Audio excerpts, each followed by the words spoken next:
Bismillahirrahmanirrahim. Alhamdulillahirabbil alamin wassalatu wassalamu ala al-mab'uts rahmatan lil alamin nabiyina Muhammad wa ala alihi wa sahbihi wa man tabi'ahum bi ihsanin ila yaumiddin, amma ba'd.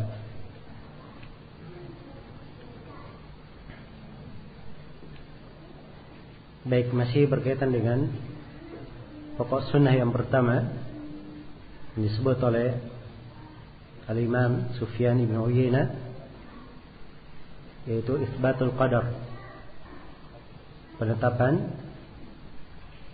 tentang takdir, beriman kepada takdir Allah Subhanahu wa taala. Ya. Telah kita sebutkan pada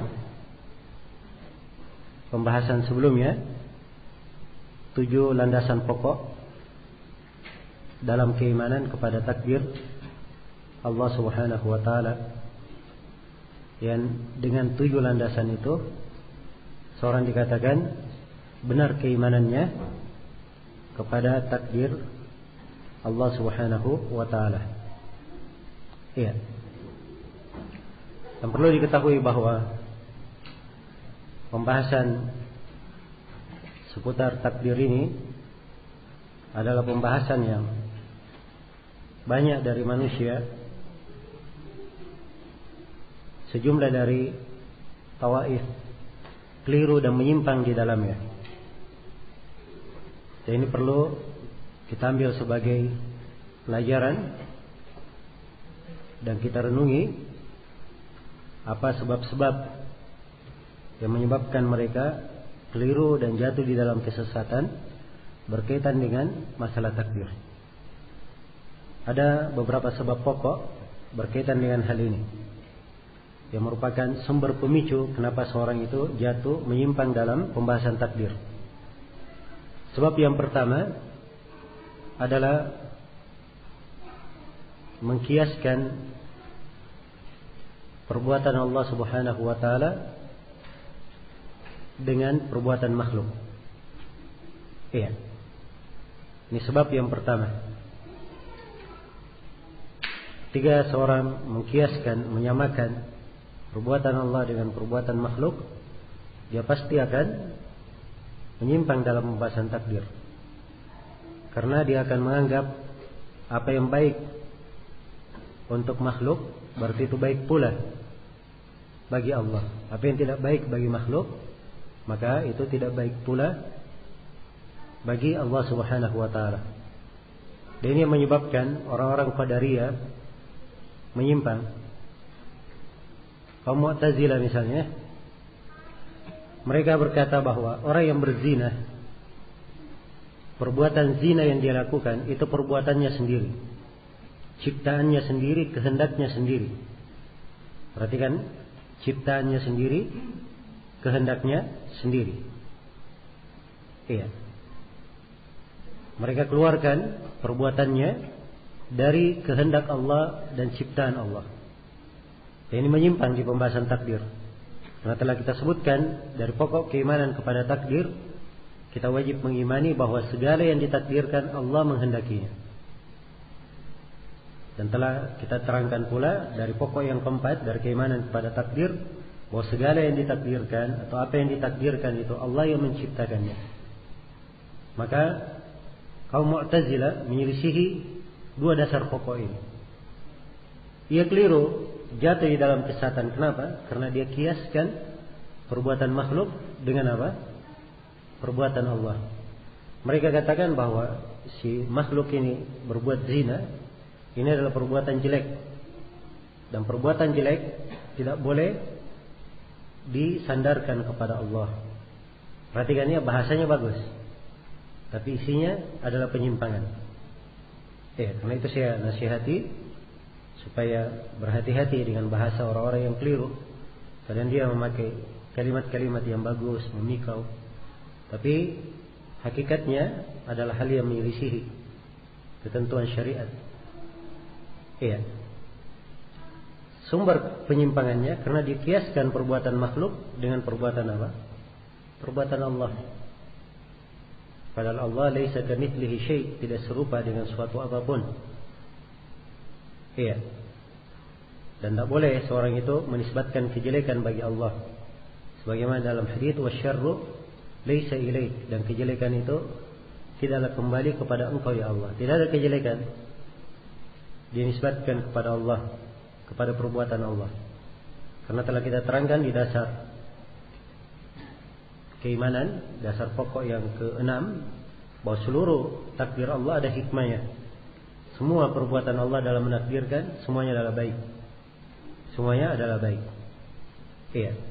Maka di sini kaum Mu'tazilah jatuh dalam kekeliruan. Akhirnya mereka berucap ucapan yang mungkar, bahwa si makhluk mencipta perbuatannya sendiri, dan si makhluk memiliki kehendak sendiri, tidak dibawa kehendak Allah. Alasannya itu karena kalau maksiat adalah hal yang dilarang, kenapa Allah menakdirkannya terjadi di tengah makhluk? Nah, ini penyimpangan terjadi sumbernya karena dia mengkiaskan perbuatan makhluk dengan perbuatan apa? Perbuatan Allah. Selain daripada itu telah kita terangkan ya, bahwa Allah menakdirkan kejelekan di tengah makhluknya itu punya sisi hikmah di sisi Allah Subhanahu wa taala. Ada hikmahnya di sisi Allah Subhanahu wa taala. Iya.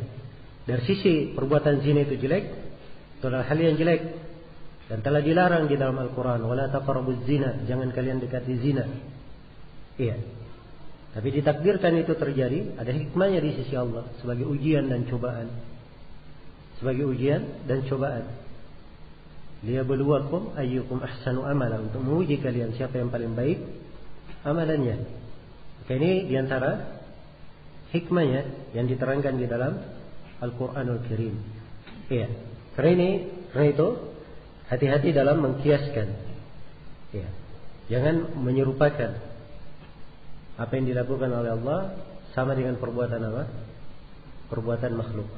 Harus diketahui bahwa seluruh perbuatan Allah adalah baik, tidak ada kejelekannya, dan tidak boleh menyandarkan kejelekan apapun kepada Allah Subhanahu wa taala. Kemudian yang kedua, dari sebab penyimpangan dalam masalah takdir adalah tidak membedakan antara dua iradah. Iradah kauniyah dan iradah syar'iyyah. Iya. Iradah kauniyah dan iradah syar'iyyah. Iradah itu artinya kehendak. Artinya apa? Kehendak. Nah, dan iradah di dalam nas-nas Al-Quran dan Sunnah itu terbagi dua. Ada iradah berkaitan dengan kauniyah, penciptaan, penakdiran, dan ada iradah berkaitan dengan syariat dan kecintaan. Allah mencintainya. Iya. Ini dua jenis kehendak. Iradah kauniyah itu kehendak Allah mesti terjadi, pasti terjadi. Iya. Itu iradah kauniyah. Kemudian dari ciri iradah kauniyah ini kadang dicintai oleh Allah, kadang tidak dicintai. Karena itu Allah takdirkan kafirnya Fir'aun. Iradah kauniyah. Dan Allah tidak cinta kepada kekufuran. Tapi Allah takdirkan Fir'aun apa? Kafir. Ini iradah kauniyah. Iya. Dan iradah kauniyah, ciri yang ketiga, itu dimaksudkan untuk selainnya. Jadi ada hikmahnya di belakang hal tersebut. Ini tiga ciri iradah kauniyah. Adapun iradah syar'iyyah, dia bermakna mahabbah, bermakna kecintaan. Kalau Allah hendaki hal tersebut, itu artinya Allah cintai. Itu iradah syar'iyyah. Kemudian yang kedua, iradah syar'iyyah, dari cirinya kadang terjadi, kadang tidak terjadi. Dikehendaki keimanan untuk manusia, dan keimanan dicintai oleh Allah. Ada yang beriman, ada yang tidak beriman. Iya. Ada yang beriman dan ada yang tidak beriman. Ini iradah syar'iyyah. Kemudian yang ketiga dari ciri iradah syar'iyyah, iradah syar'iyyah ini dimaksudkan pada zatnya. Memang Allah kehendaki karena hal tersebut adalah hal yang dicintai oleh Allah Subhanahu wa taala. Iya, salat, iya, adanya perbuatan kebaikan. Ini dari iradah apa? Iradah syar'iyyah. Maka ini dua jenis iradah harus dibedakan. Iya. Kalau kita pandai membedakan dua jenis iradah ini, maka ya mudah seorang itu menjawab syubhat Mu'tazilah itu tadi. Sekarang kalau hamba berzina, kemudian Allah takdirkan si hamba berzina, apakah artinya Allah cinta hamba ini berzina? Jawabannya tidak ada yang menunjukkan makna itu. Tetap kita katakan Allah menghendaki si hamba ini berzina. Iradah apa? Iradah kauniyah. Iya. Allah telah takdirkan hal tersebut, dan di belakang takdir Allah ada hikmahnya. Tapi kalau Allah cinta, itu bukan iradah syar'iyah. Itu iradah apa? Iradah kauniyah. Jelas ya? Jadi ini hal yang sangat detail sekali di pembahasan takdir. Ya. Keliru di dalam memahami ini adalah gerbang penyimpangan di dalam pembahasan apa? Pembahasan takdir. Baik, ini yang kedua. Kemudian yang ketiga, dari sebab penyimpangan di dalam pembahasan takdir adalah masuknya ya, akal di dalam menganggap baik atau menganggap jelek dari perbuatan Allah Subhanahu wa taala. Iya. Nah, ini diantara sebab penyimpangan. Sebab kalau akal sudah masuk, kalau Allah buat dia katakan oh ini baik, ini jelek, akalnya masuk di dalam hal yang seperti itu, ya, maka ini adalah sumber penyimpangan. Semua perbuatan Allah tidak boleh ditanyakan. Iya.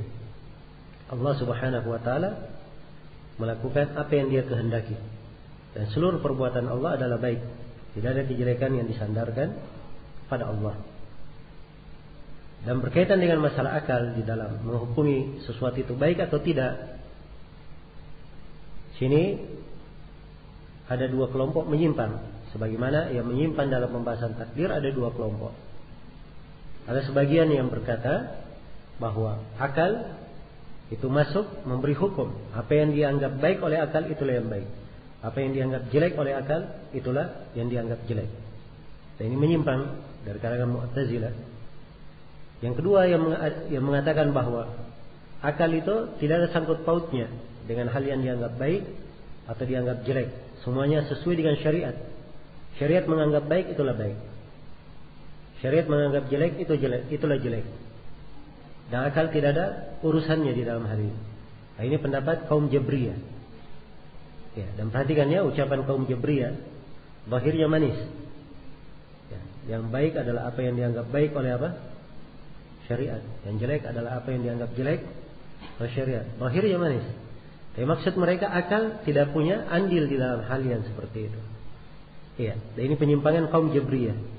Adapun ahli sunnah, mereka berada di pertengahan. Iya, mereka arahkan akal itu untuk mengikuti Al-Quran dan As-Sunnah. Dan akal itu bisa memahami Al-Quran dan As-Sunnah, tidak bertentangan di Al-Quran dan As-Sunnah. Apa yang dipahami oleh akal, maka dia terima. Apa yang tidak dia pahami, dia tunduk. Ya, dia tunduk. Jelas ya? Baik, jadi ini secara umum kesimpulan berkaitan dengan masalah peran akal di dalam menganggap baik atau menganggap jelek sesuatu. Jadi secara global masuknya akal di dalam menghukumi baik jeleknya perbuatan Allah, ini adalah hal yang memicu penyimpangan di pembahasan takdir. Kemudian yang keempat, dari sebab penyimpangan di pembahasan takdir adalah seorang itu sibuk larut membicarakan perbuatan Allah. Iya. Nah, ini adalah hal yang dicela. Larut membicarakan perbuatan Allah. Karena Allah berfirman dalam Al-Quran, La yus'alu amma yaf'al wa hum yus'alun. Allah tidak ditanya apa yang dia lakukan. Mereka adalah makhluk yang ditanya apa yang mereka lakukan. Tidak boleh bertanya apa yang dia dilakukan, apa yang Allah Subhanahu wa ta'ala lakukan. Iya. Maka mengurusi perbuatan Allah, menakdirkan, menentukan. Nah, ini yang menyebabkan banyak menyimpang dalam pembahasan takdir. Jelas ya? Karena Allah tidak ditanya apa yang dia lakukan. Makhluklah yang ditanya. Makhluklah yang ditanya. Iya, dan ini penyimpangan yang sangat besar, bahkan banyak kelompok yang menyimpang karena sebab yang keempat ini. Karena itu kata Syekhul Islam Ibn Taimiyah rahimahullahu taala, wa aslu dhalalil khalqi min kulli firqatin wal khawdu bi fi'lil ilahi bi illati fa innahum lam yafhamu hikmatan lahu fasaru ala naw'in minal jahiliyati. Dan dasar penyimpangan makhluk dari berbagai firqah adalah tenggelam, larut di dalam membicarakan perbuatan Allah. Apa sebab perbuatan Allah? Apa illah perbuatan Allah? Sungguhnya mereka tidak memahami hikmah dari perbuatan Allah. Iya. Sebab hikmah itu kita tahu kalau Allah menjelaskannya. Iya. Kalau tidak diterangkan, kewajiban kita adalah tunduk dan mendengar. Tunduk dan mendengar. Nah, karena terlalu banyak mempertanyakan, akhirnya mereka di atas bentuk dari urusan jahiliyah. Ya, orang-orang jahiliyah mereka mengingkari perintah dan larangan. Ya, mereka berkata, "Lau sya'allahu ma asyrakna wala aba'una." Andai kata Allah berkehendak, kami tidak akan berbuat kesyirikan, tidak pula ayah-ayah kami. Mereka berhujjah dengan takdir, kemudian mengingkari apa? Mengingkari syariat. Ini orang-orang jahiliyah. Ya, maka demikian pula orang-orang yang larut di dalam membicarakan perbuatan Allah Subhanahu wa taala. Ya. Seakan-akan dia tunduk kepada takdir, tapi dia kritik, dia bicarakan apa yang dilakukan oleh Allah Subhanahu wa taala. Baik, maka ini 4 hal yang hendaknya dihindari oleh setiap muslim dan muslimah. Jangan dia masuk di dalamnya. Sebab ini adalah pintu penyimpangan di pembahasan takdir. Cukup kita yakini 7 pokok dasar tadi. Ya, diperhatikan dalil-dalilnya, insyaallah taala bagi siapa yang memahaminya dengan baik, itu akan menyelamatkannya dari penyimpangan orang yang menyimpang di pembahasan takdir. Kemudian yang terakhir di sini yang perlu saya ingatkan berkaitan dengan pembahasan takdir, walaupun pembahasan takdir banyak sekali sudut dan cabang pembahasannya, ya, perlu saya ingatkan bahwa keimanan kepada takdir itu adalah rukun iman yang ke-6. Memiliki manfaat yang sangat besar. Memiliki manfaat dan kandungan dan sangat berharga untuk seorang hamba. Dari manfaatnya adalah mentahqiq keimanan dan tauhid, mewujudkan tauhid. Dari manfaat keimanan kepada takdir. Dari manfaatnya melatih seorang hamba itu untuk tawakal kepada Allah Subhanahu wa taala.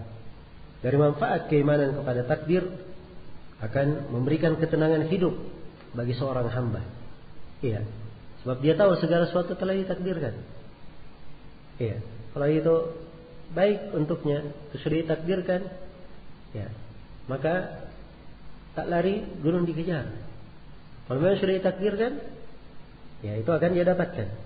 Demikian pula kalau tidak ditakdirkan, walaupun dia berusaha mengerahkan segala kekuatannya untuk mendapatkannya, tidak akan dia dapatkan. Karena itu dia akan hidup di kehidupannya dengan kehidupan yang tenang. Ya, berjalan dengan perjalanan biasa. Dia berusaha. Kalau dia dapatkan, alhamdulillah, itulah yang Allah takdirkan untuknya. Kalau dia tidak dapatkan, maka dia juga tahu bahwa itu yang ditakdirkan baginya. Kemudian di antara manfaat keimanan kepada takdir adalah mengontrol seorang hamba tidak sewenang-wenang ketika mendapatkan nikmat. Sebab kalau dia mendapatkan nikmat dan tidak beriman kepada takdir, kadang nikmat-nikmat yang dia dapatkan tersebut akan menyeretnya ke dalam banyak kehancuran. Dia gunakan pada hal yang diharamkan, kemudian membuat dia bersombong, sewenang-wenang, ya, dan sebagainya dari nikmat yang diberikan. Tapi kalau dia beriman kepada takdir, dia tahu ini adalah ketentuan Allah, hal yang ditakdirkan oleh Allah, ya, titipan dari Allah Subhanahu wa taala, maka dia akan tahu siapa dirinya. Demikian pula dari manfaat keimanan kepada takdir akan menjaga kestabilan seorang hamba ketika terkena musibah. Ya, sebab musibah-musibah yang menimpa itu adalah cobaan dari Allah. Kalau dia beriman kepada takdir, maka dia tahu semuanya dari sisi Allah. Dia harus menerima pahitnya apa yang datang dari takdir itu. Sebagaimana dia senang dengan yang manis dari hal yang ditakdirkan, demikian pula dia terima apa yang pahit dari takdir tersebut. Ya, dan berbicara tentang kemanfaatan takdir ini juga pembahasan yang banyak sekali ya. Dan kemanfaatannya sangat besar sekali bagi seorang hamba. Iya. Selesai sudah pokok yang pertama yang diterangkan oleh penulis rahimahullah taala di sini. Kemudian yang kedua, kata penulis rahimahullah taala, wa taqdimu Abi Bakrin wa Umar. Ya. Kata beliau, dari sunnah adalah mendahulukan Abu Bakar dan Umar radhiyallahu anhuma. Iya. Mendahulukan Abu Bakar dan Umar radhiyallahu anhuma. Baik. Sini Sufyan ibn Uyainah rahimahullahu taala beliau masuk dalam pembahasan yang agak khusus. Ya, mana pembahasan umumnya ini dibahas oleh para ulama dalam pembahasan kecintaan kepada para sahabat. Sebab para sahabat secara umum kita diperintah untuk mencintai mereka. Iya. Dan tidak boleh lisan kita menyebut para sahabat dengan kejelekan. Tidak boleh hati kita memendam dengki atau ketidaksukaan terhadap para sahabat. Karena itu dalam Al-Quranul Karim di surah Al-Hasyr, bahkan di banyak ayat ya, cuma di surah Al-Hasyr saya sebutkan. Disebut 3 ayat. Ayat yang pertama diterangkan bagaimana kaum Muhajirin yang mereka rela berkorban, meninggalkan harta bendanya, tanah kelahirannya, berhijrah karena mencari ridha dari Allah dan pengampunan Allah Subhanahu wa taala. Iya. Maka mereka disebut sebagai orang-orang yang jujur. Kemudian setelah itu di ayat setelahnya disebutkan kaum Al-Ansar. Bagaimana orang-orang Al-Ansar ini? Mereka rela menyambut saudaranya. Iya. Kaum Muhajirin yang berhijrah. Sampai karena kecintaan mereka terhadap saudaranya, kadang mereka lebih mengutamakan saudaranya di atas dirinya sendiri, padahal dia juga sangat perlu. Iya. Ini adalah hal yang menakjubkan di kalangan orang-orang Al-Ansar. Setelah disebut dua golongan sahabat ini, kaum Muhajirin, kaum Al-Ansar, Allah terangkan apa kewajiban umat yang datang setelah mereka. Allah berfirman, "Walladzina ja'u min ba'dihim yaquluna rabbana ighfir lana wa li ikhwanina alladhina sabaquna bil iman wa la taj'al fi qulubina ghillan lil ladzina amanu rabbana innaka ra'ufur rahim." Orang-orang yang datang setelah mereka, setelah kaum Muhajirin dan Al-Ansar, mereka berdoa, "Wahai Rabb kami, ampunilah kami dan saudara-saudara kami yang mendahului kami dengan keimanan." Lisannya menyebut para sahabat dengan kebaikan. Dia doakan pengampunan. Karena itu dari etika kaum muslimin, kalau disebut nama sahabat, maka dia berkata radhiyallahu anhu. Kalau laki-laki, kalau perempuan radhiyallahu anha. Kalau banyak dikatakan radhiyallahu anhum ajma'in. Semoga Allah meridai mereka semua. Lisannya selalu mendoakan kebaikan untuk para sahabat. Ampunilah kami wa li ikhwanina alladziina sabaquna bil iman, dan saudara-saudara kami yang mendahului kami dengan keimanan. Wa la taj'al fi qulubina ghillan lil ladziina amanu, dan jangan jadikan di dalam hati kami ada kedengkian terhadap orang yang beriman. Tidak boleh benci kepada para sahabat. Iya. Itu dari pokok keimanan adalah cinta kepada para sahabat Rasulullah sallallahu alaihi wasallam. Iya. Nabi sallallahu alaihi wasallam bersabda, "Ayatul iman hubbul ansar." Tanda keimanan adalah cinta kepada kaum Al-Ansar. Ayatul nifaq bughdul ansar. Tanda kemunafikan adalah benci kepada kaum Al-Ansar. Perhatikan disebut cinta dan benci kepada kaum Al-Ansar sebagai tanda yang menentukan keimanan atau kemunafikan. Iya. Nah, itu seorang yang berakidah yang benar, dia cinta kepada para sahabat. Cinta kepada para sahabat. Iya. Andai kata bukan karena Allah Subhanahu wa taala, kemudian jasa para sahabat, kita tidak akan merasakan apa? Keislaman. Ya. Allah turunkan agama ini kepada Nabi Muhammad sallallahu alaihi wasallam, disampaikan kepada para sahabat. Para sahabat yang menyampaikan kepada kita. Kalau tidak ada para sahabat, agama ini bisa sampai kepada kita? Tidak sampai. Karena itu mereka dijadikan dan dipilih oleh Allah Subhanahu wa taala sebagai orang-orang yang terbaik mendampingi Rasulullah sallallahu alaihi wasallam. Bukan artinya para sahabat itu bersih, maksum dari dosa. Tidak. Kalau di antara mereka ada yang berdosa, maka dosanya itu sudah terkubur di tengah lautan kebaikannya. Iya. Di tengah pengorbanan mereka dalam menjayakan Islam. Kalaupun ada yang keliru dari sifat yang lain, mungkin kekeliruan dalam ijtihadnya. Bukan dari hawa nafsu, dari ijtihad. Dan seorang yang keliru dalam ijtihad dapat satu pahala. Karena seorang hakim kalau dia memberi keputusan, dia benar dapat 2 pahala. Dia salah dapat apa? 1 pahala. Sebab dia memutuskan dengan apa? Dengan ijtihadnya. Iya, sudah bersungguh-sungguh menelaah hukum, dia jatuhkan sebagaimana yang dia pahami, ternyata dia keliru. Maka dia sudah dapat 1 pahala. Dan itulah keadaan para sahabat Rasulullah sallallahu alaihi wasallam. Karena itu kewajiban kita lisan tidak boleh menyebut sahabat dengan kejelekan. Tidak menyebut hal-hal yang terjadi dengan sahabat. Tapi lisan kita mendoakan kebaikan, rahmat, memuji para sahabat. Hati pun demikian, tidak boleh benci terhadap para sahabat. Cinta kepada para sahabat. Iya. Dalam sebuah hadis yang diriwayatkan oleh Imam Al-Bukhari dan Imam Muslim, seorang Arabi datang bertanya kepada Nabi sallallahu alaihi wasallam. Iya. Dia bertanya, "Ya Rasulullah, wahai Rasulullah, mata sa'ah? Kapan hari kebangkitan?" Bertanya tentang apa? Hari kebangkitan. Ini pertanyaan ya tidak ada gunanya. Karena itu Nabi palingkan kepada hal yang bermanfaat untuk orang yang bertanya. Kata Nabi, apa yang kamu siapkan untuk hari kiamat? Tidak dijawab pertanyaannya, sebab memang tidak ada jawabannya. Tidak ada dari makhluk yang mengetahui kapan hari kebangkitan. Iya. Baik, maka Nabi bertanya, apa yang kamu siapkan? Ma'addatta laha, apa yang kamu siapkan untuk hari kiamat itu? Orangnya terdiam sejenak. Ya, kemudian dia berkata, "Ya Rasulullah, saya tidak siapkan suatu hal yang besar. Tapi saya cinta kepada Allah dan Rasulnya." Saya cinta kepada apa? Allah dan Rasulnya. Maka kata Nabi sallallahu alaihi wasallam, "Anta ma'aman ahbabta."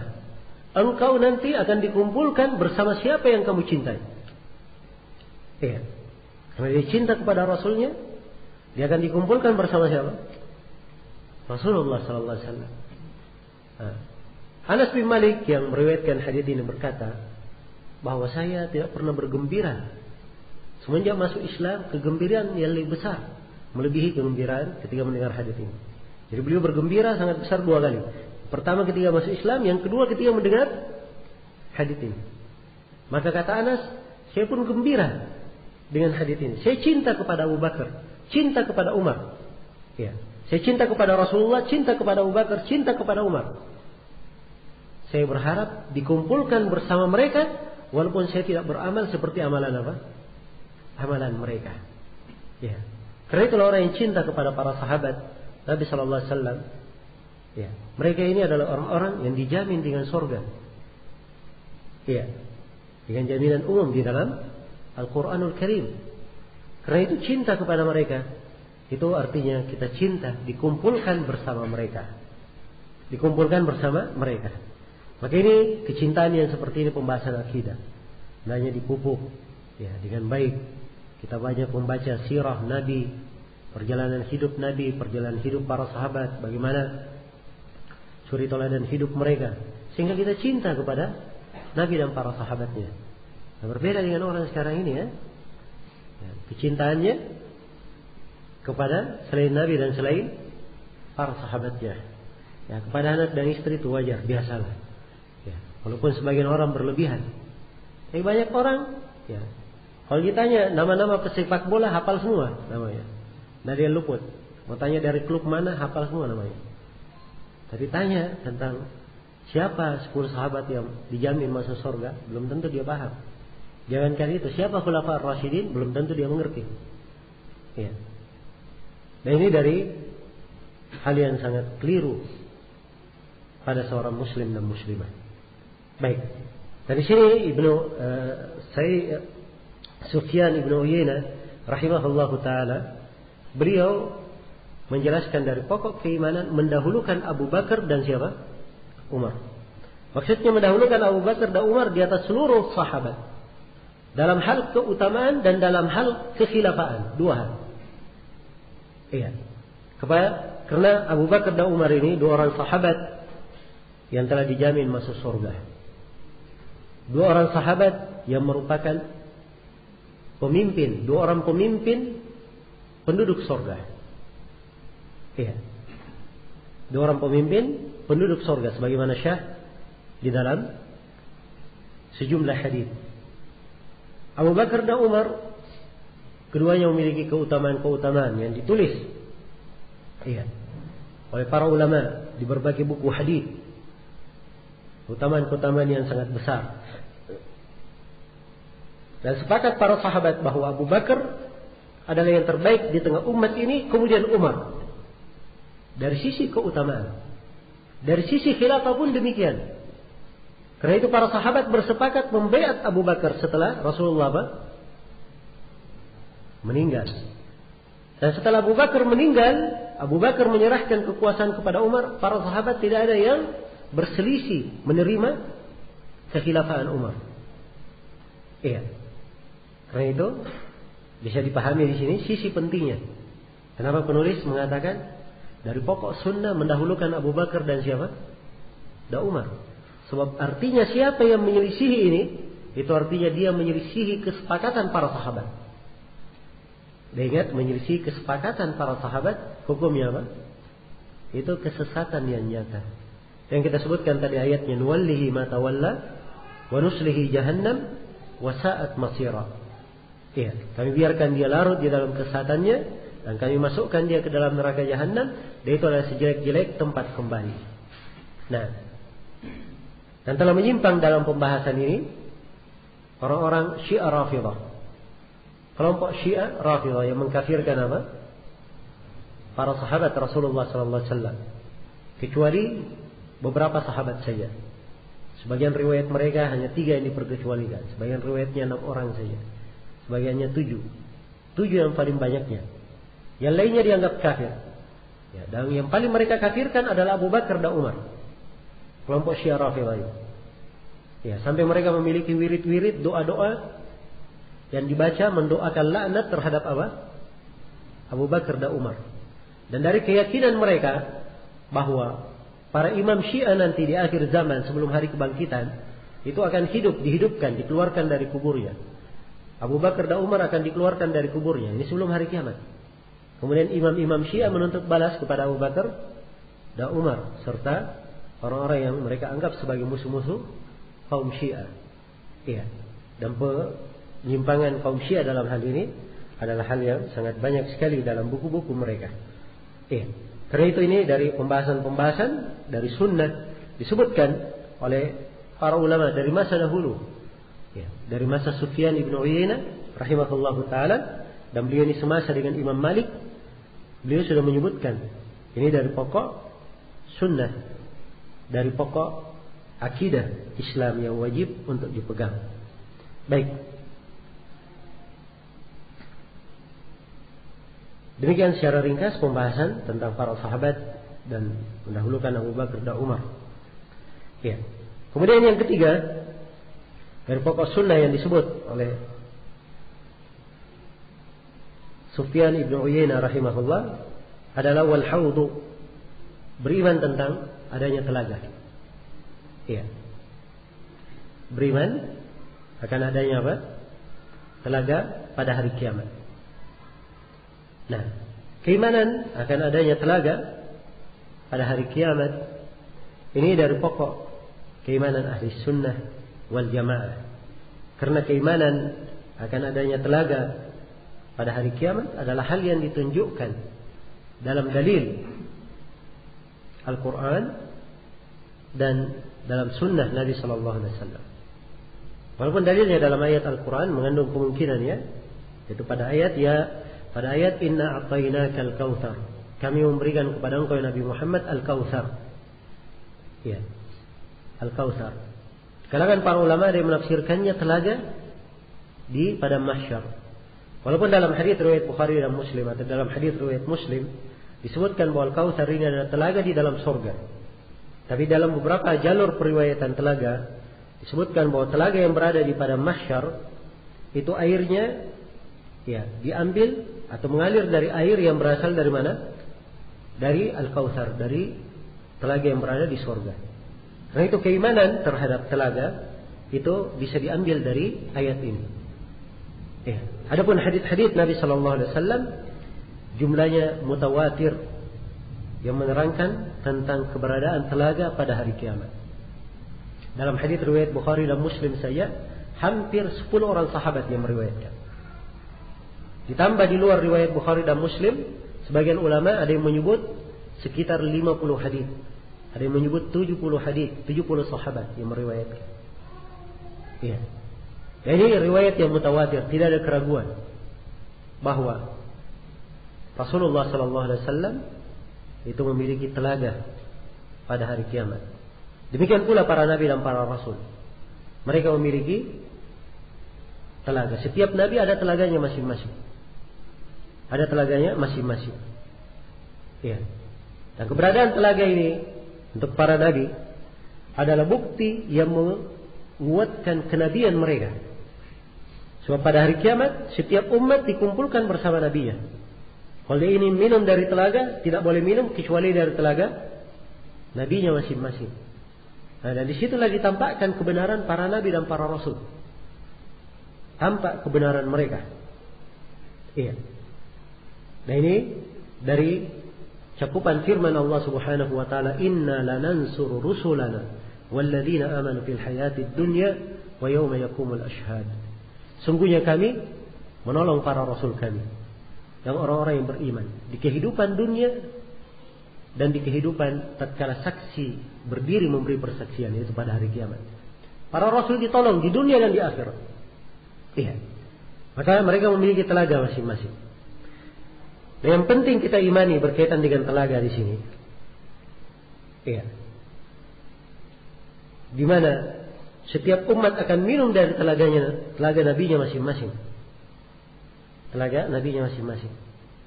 Karena itu tidak tergambar ya. Ada orang yang ingin minum dari telaga nabi, tapi dia mengingkari keimanan terhadap apa? Telaga. Ya, bagaimana dia akan minum dari telaga nabi kalau dia apa? Mengingkari keimanan akan adanya telaga nabi pada hari kiamat. Dalam hadis yang sahih diterangkan tentang telaga itu bagaimana luasnya. Ya. Diterangkan bahwa luasnya itu sama dengan lebarnya, yaitu sejauh perjalanan sebulan bagi orang yang berjalan biasa. Bagi orang yang berjalan biasa, tidak cepat, tidak pula apa? Lambat. Jadi telaga ini segi 4. Karena lebarnya sama dengan apa? Panjangnya. Panjangnya sama dengan lebarnya. Baik. Kemudian telaga ini yang kedua tempatnya nanti berada di bumi yang telah diganti. So, pada hari kiamat langit dan bumi ini semuanya akan sirna, akan hancur dan diganti dengan langit dan bumi yang lain. Allah firman, "Yauma tubaddalul ardu ghairal ardi was samawat." Hari kiamat itu hari tatkala bumi diganti selain dari bumi yang ada. Demikian pula langit diganti selain dari langit yang ada. Ya, kemudian yang ketiga, telaga ini, di telaga ini ada bejana-bejana untuk minum. Ada aniyah. Ya, disifatkan dalam sejumlah riwayat ka'ada di nujumis sama. Banyaknya seperti bintang-bintang di langit. Ya. Ada yang bisa menghitung bintang-bintang di langit? Ya, ini nggak bisa dihitung ya, bintang-bintang di langit. Baik, demikian pula apa? Demikian pula gelas-gelas minum, bejana-bejana minum di telaga itu tidak bisa dihitung. Dan para ulama mengatakan bahwa di perumpamaan gelas minum ini diperumpamakan seperti bintang-bintang di langit, ini memiliki dua faedah. Faedah yang pertama, menunjukkan keindahan gelas minum itu, keelokannya seperti bintang. Ya, dan faedah yang kedua, menunjukkan bahwa orang yang minum dari telaga Nabi itu sejuk. Ya. Tidak ngantri, tidak berebutan gelas. So, kalau gelasnya sedikit akan ngantri, kan begitu? Ya. Kalau gelasnya terbatas akan berebut. Tapi karena banyaknya gelas seperti bintang di langit, mereka minum dengan kesejukan. Iya. Kemudian di dalam banyak hadis diterangkan tentang sifat dari air telaga ini. Di antara sifat dari air telaga, airnya lebih putih dari susu, lebih manis dari madu, lebih harum dari bau kasturi. Ya, di sebagian riwayat lebih mengkilat dari perak. Ya. Dan di dalam sejumlah riwayat Rasulullah bersabda, "Faman syariba minhu syarbatan lam yadma ba'daha abada." Siapa yang minum dari yang satu kali minuman, maka dia tidak akan haus selama-lamanya. Tidak akan haus selama-lamanya. Inilah telaga Rasulullah sallallahu alaihi wasallam yang wajib untuk kita imani. Nah, yang benarnya dari beberapa pendapat ulama bahwa telaga itu dia letaknya di padang mahsyar. Ketika manusia menunggu hari kebangkitan, ketika manusia menunggu hisab, ya, dimaklumi ya, ketika di padang mahsyar semua manusia dalam keadaan apa? Telanjang, tidak beralas kaki, belum dihitan. Ya. Hari yang sangat dahsyat itu. Matahari didekatkan di atas kepala, hanya sejarak 1 mil. Ada yang menafsirkan mil seperti jarum ukuran 1 jengkal. Ada yang menafsirkan mil dengan ukuran mil, jauh yang kita pahami. Dan itu dekat sekali. Matahari yang sedemikian jauhnya sekarang ini saja sudah luar biasa. Ya. Penderitaan seseorang kalau dia berada di bawah teriknya, apalagi pada hari kiamat. Manusia berkeringat. Maka perhatikan, telaga ini berada di kondisi itu. Ya. Dari kemuliaan untuk umat Nabi Sallallahu Alaihi Wasallam, dia minum dari telaga. Sekali minum tidak akan haus selama-lamanya. Tidak akan haus selama-lamanya. Ya. Kemudian dari hal yang perlu diingat di pembahasan telaga di sini, dan ini termasuk pembahasan yang penting, bahwa ada sekelompok manusia yang diusir dari telaga. Ada sekelompok manusia yang diusir dari telaga.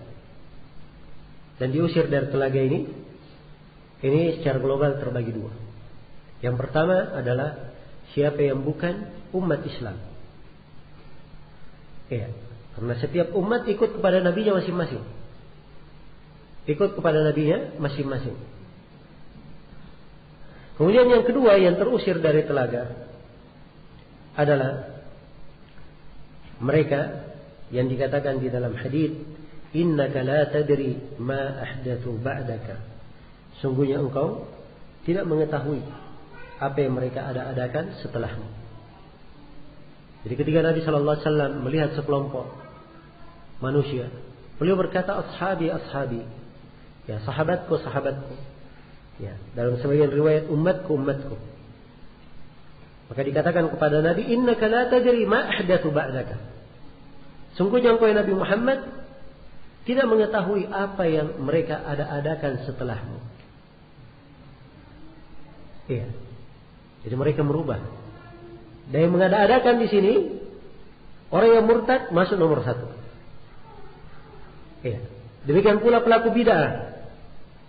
Orang yang berbuat bid'ah dan perkara-perkara besar dalam keislaman ini juga masuk di dalamnya. Iya. Kemudian yang ketiga dari kemungkinan yang masuk di dalamnya yang terusir adalah mereka yang merubah dengan melakukan dosa-dosa dan kemaksiatan. Iya. Karena itu keimanan seorang hamba dia mengimani adanya telaga ini memberikan warna yang indah dalam kehidupannya. Dia berusaha menjadi seorang hamba yang tunduk kepada Allah, patuh, berada di atas sunnahnya, menjaga diri di atas ketaatan. Dia berharap digolongkan dari orang-orang yang dimuliakan minum dari telaga Nabi Sallallahu Alaihi Wasallam. Semoga Allah Subhanahu Wa Taala menggolongkan kita semua sebagai hamba-hambanya yang dimuliakan kelak di hari kemudian untuk minum dari telaga Nabi Muhammad Sallallahu Alaihi Wasallam. Baik, selesai sudah ya pembahasan tentang telaga.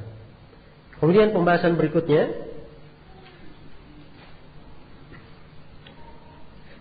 dan ini adalah pembahasan yang ke-5. Pembahasan yang keempat.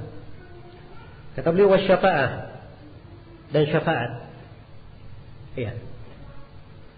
Ini juga masih berkaitan dengan hari kiamat.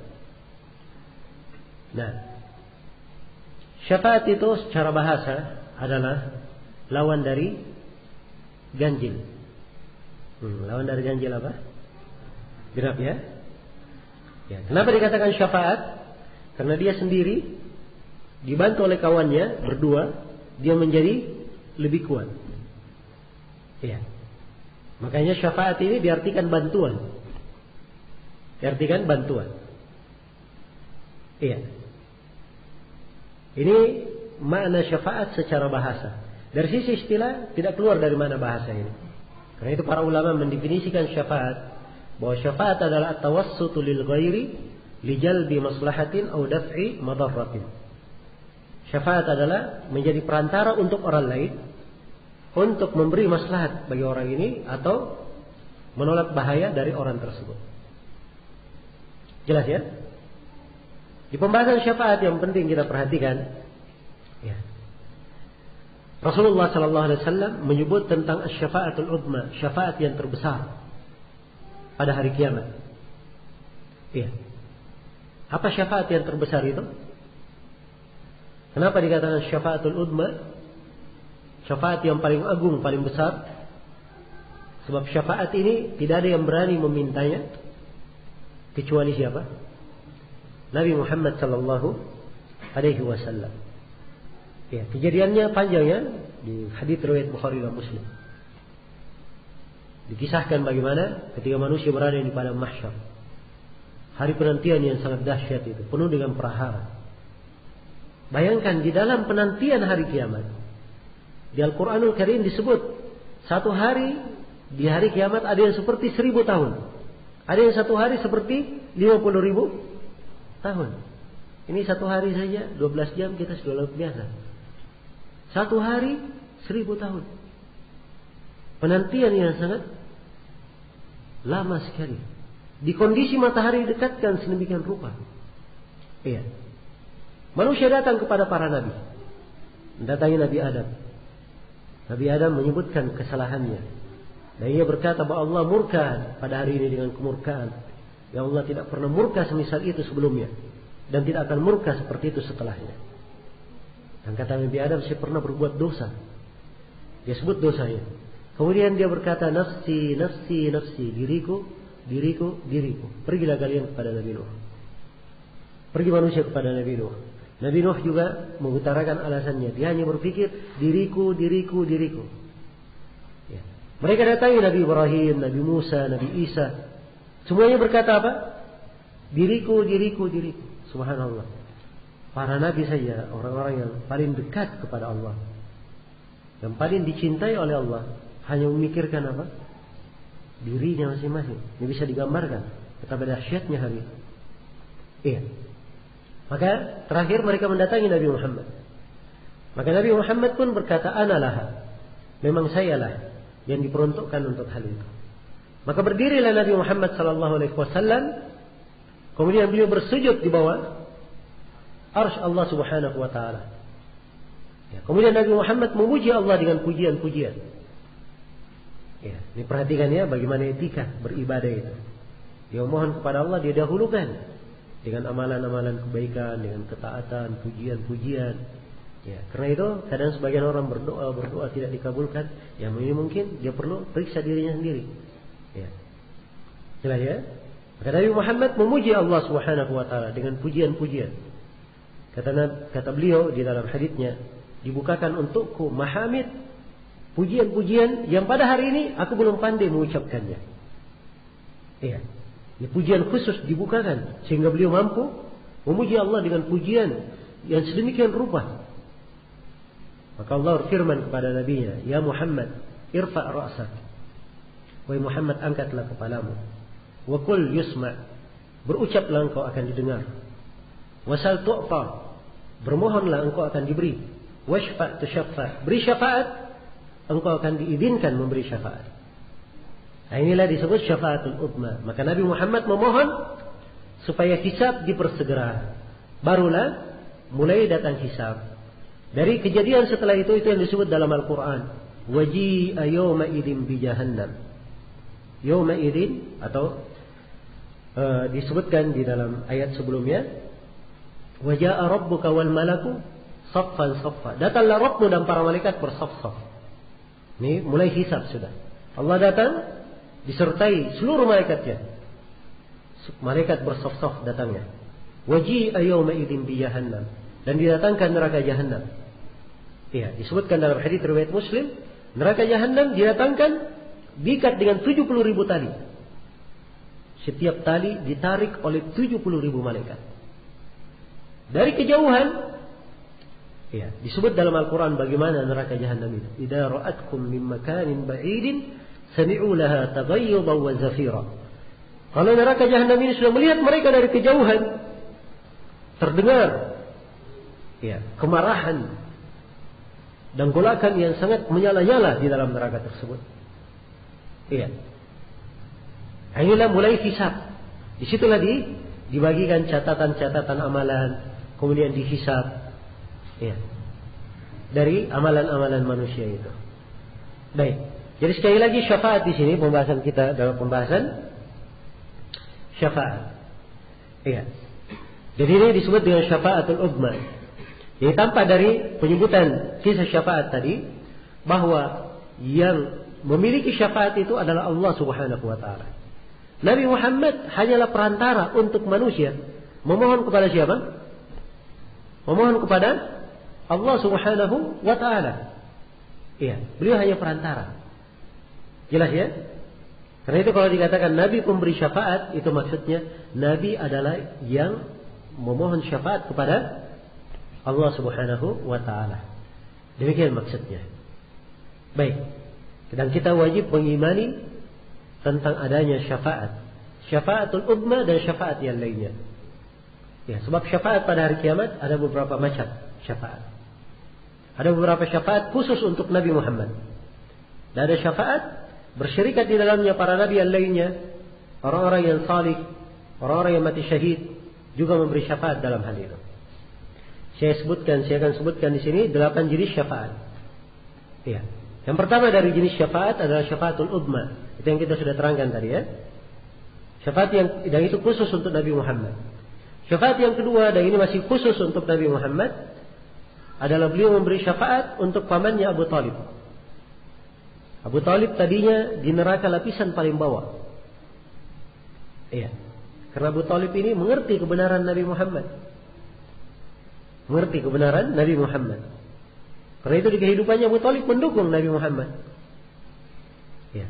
Tapi karena dia mengerti tidak masuk ke dalam Islam, maka ini sama dengan kaum munafikin. Innal munafikina fid darkil asfali minan nar. Sungguhnya kaum munafikin di lapisan neraka yang paling bawah. Harusnya demikian keadaan Abu Talib.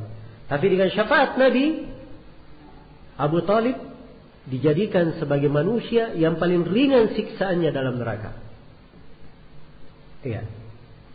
Siksaannya adalah 2 sendal yang dipanaskan, belum lagi kaki masuk di dalamnya, kepala sudah mendidih. Ya. Ini siksaan yang paling apa? Paling ringan. Waliyadzubillah. Semoga Allah Subhanahu wa taala menjaga kita semua dari api neraka. Yang paling ringan ya. Bisa dibayangkan. Kira-kira bagaimana yang di atasnya lagi? Ini manusia yang paling ringan sudah. Siksaannya di dalam neraka. Dan ini khusus untuk Abu Talib. Sebab orang kafir asalnya tidak ada syafaat. Ya. Tapi karena Nabi SAW memohon untuk pamannya Abu Talib, apalagi Abu Talib ini di masa hidupnya banyak jasa untuk Nabi SAW, pembelaannya untuk Nabi dan para sahabat, maka diizinkan. Itu khusus untuk Nabi, tidak ada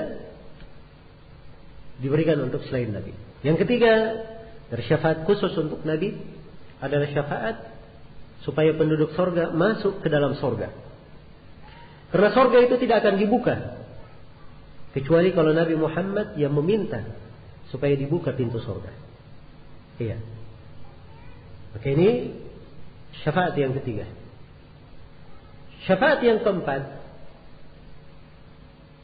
ya, adalah syafaat Nabi Sallallahu Alaihi Wasallam untuk sejumlah umatnya tergolong dari orang-orang yang masuk dalam neraka tanpa hisab dan tanpa apa? Segolong dari umatnya diberi syafaat masuk ke dalam surga tanpa hisab dan tanpa apa? Tanpa adab. Iya. Jadi Rasulullah SAW sebutkan bahwa di antara umatnya ada 70.000 orang masuk surga tanpa hisab dan tanpa ada adab. Iya. Tidak ada perhitungannya, tidak ada siksanya, langsung masuk surga saja. Ini 70.000 orang. Ya, salah satu yang mendapat syafaat ini adalah Ukasha bin Mihsan. Ya. Dia berkata, ya Rasulullah, ud'ullaha ayyaja'alani minhum. Berdoalah kepada Allah supaya saya digolongkan dari mereka. Kata Nabi, anta minhum. Kamu tergolong dari mereka. Iya. Kemudian orang lain berdiri lagi. Ya Rasulullah, doakan juga saya supaya digolongkan dari mereka. Kata Nabi, Ukasha telah mendahului kamu. Ya. Pintar ya Nabi menjawab. Beliau jawab, Ukasha telah mendahului kamu. Tidak dikatakan kamu tidak termasuk, tidak. Ya. Sebab itu nanti akan membuat hatinya patah. Ya. Dan ada kemungkinan orang ini juga termasuk. Tapi Nabi menutup pintu supaya jangan sampai Nabi berkata kamu juga, yang lainnya pada angkat tangan semua. Ya. Maka Nabi berkata, Ukasha telah mendahului. Nah, maka ini menunjukkan baiknya orang yang dahulu ya di dalam kebaikan.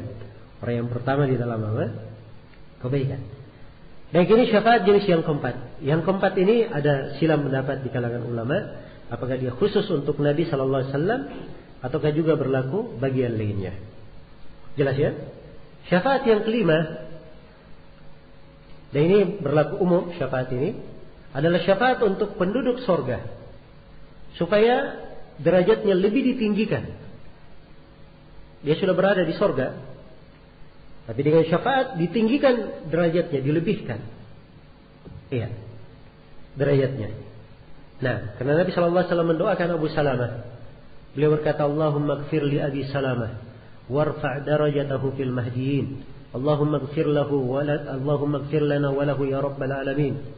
Allahumma fsah lahu fi qabri wa nawwir lahu fi. Beliau berdoa, ya Allah, ampunilah Abu Salamah dan angkatlah derajatnya di kalangan orang-orang yang terpilih di surga. Ya. Ya Allah, ampunilah kami dan ampunilah Abu Salamah, ya Rabbal Alamin. Ya Allah, lapangkanlah kuburnya, terangilah, berilah cahaya di dalam kuburnya. Ya. Jadi Abu Salamah ini radhiyallahu anhu didoakan oleh Nabi supaya lebih ditinggikan apa? Derajatnya. Dan ini bentuk dari apa? Bentuk dari syafaat. Iya. Baik, ini syafaat yang kelima. Syafaat yang keenam itu adalah syafaat untuk suatu kaum yang seimbang antara kebaikan dan kejelekannya. Seimbang antara kebaikan dan apa? Kejelekannya. Kalau seimbang kebaikan dan kejelekannya harusnya di mana? Di Al-A'raf, antara surga dan neraka. Al-A'raf namanya. Iya. Dengan syafaat dia dimasukkan ke dalam apa? Ke dalam surga. Baik, ini 6 jenis syafaat yang dipermasalahkan oleh ahlul bid'ah. Itu jenis syafaat yang ke-7 dan ke-8 yang akan saya sebutkan. Yang ke-7 dan ke-8 ini berkaitan dengan syafaat untuk pelaku dosa besar. Iya. Yang ke-7 adalah sekelompok kaum yang kejelekannya lebih mendominasi kebaikannya. Iya. Harusnya dia masuk ke mana? Ke neraka. Tapi dengan syafaat dia dimaafkan, dimasukkan ke mana? Ke surga. Itu yang ketujuh. Dan yang kedelapan adalah orang yang sudah dimasukkan ke dalam neraka. Sudah masuk dalam neraka. Dengan syafaat ia dikeluarkan kembali dari neraka, dimasukkan ke mana? Ke surga. Nah, ini syafaat, dua jenis syafaat yang terakhir ini, inilah yang diingkari oleh ahlul bid'ah dari kalangan Khawarij dan Mu'tazilah. Karena kaum Khawarij dan Mu'tazilah itu menganggap pelaku dosa besar kekal di dalam neraka. Karena itu mereka enggak masuk akal. Ada apa? Orang sudah dalam neraka, kemudian dia keluar dari neraka. Itu bertentangan dengan pokok keyakinan menyimpang kaum Khawarij dan Mu'tazilah. Ya, tapi itu keyakinan yang batil.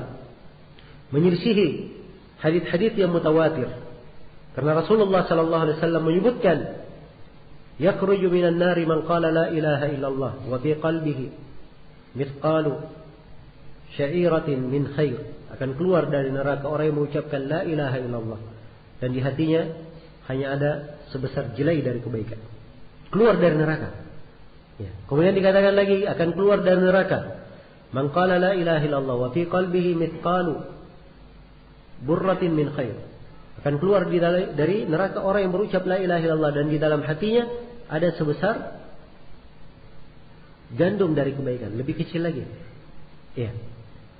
Dan yang ketiga dikatakan yakhruju minan nari man qala la ilaha illallah wa fi qalbihi mithqalu darratin min khair. Akan keluar dari neraka orang yang berucap la ilaha illallah dan di hatinya hanya ada sebesar darrah dari apa? Kebaikan. Ini biji darrah, biji yang paling kecil yang dikenal oleh orang Arab. Jelas ya? Jadi subhanallah, seberat darrah kebaikan dia keluar dari neraka. Ya. Dan di dalam hadits riwayat Bukhari ada kisah orang yang paling terakhir keluar dari neraka. Dikisahkan bagaimana dia minta dikeluarkan dari neraka, bersumpah. Ya, minta keluar saja. Setelah keluar dia bersumpah lagi, minta didekatkan ke surga, cuma ingin didekatkan. Kalau didekatkan dia bersumpah minta supaya dimasukkan ke mana? Surga. Begitu dia masuk surga, disuruh berangan-angan, meminta. Iya. Maka dia berangan-angan apa yang dia inginkan. Terus dia berangan-angan. Ya. Dia berkata sudah selesai. Allah berfirman, terus kamu berangan-angan.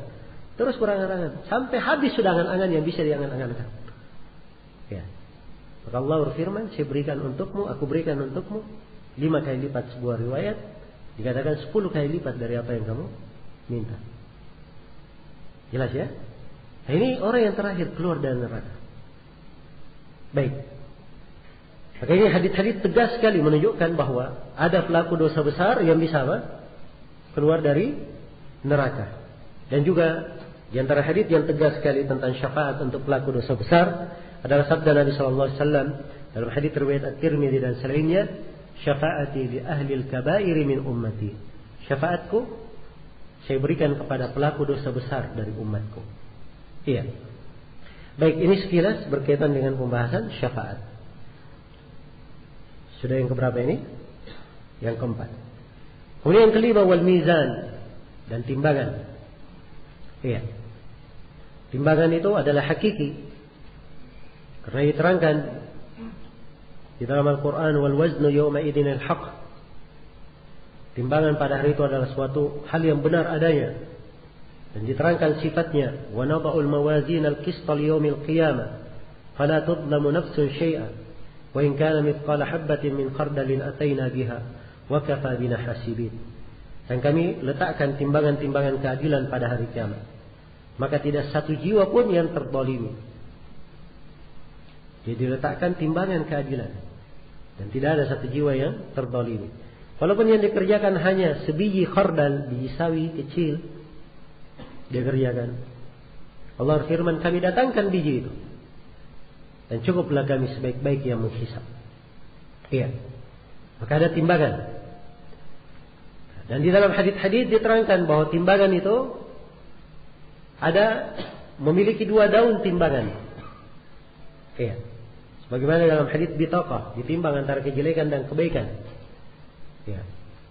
99 gulungan dosanya diletakkan di atas satu daun timbangan, dan satu kartu kebaikannya diletakkan di daun timbangan yang lainnya. Ya, dan ternyata kartu yang bertulis la ilaha illallah lebih berat, dan 99 catatan gulungan dosa terhempas ke atas.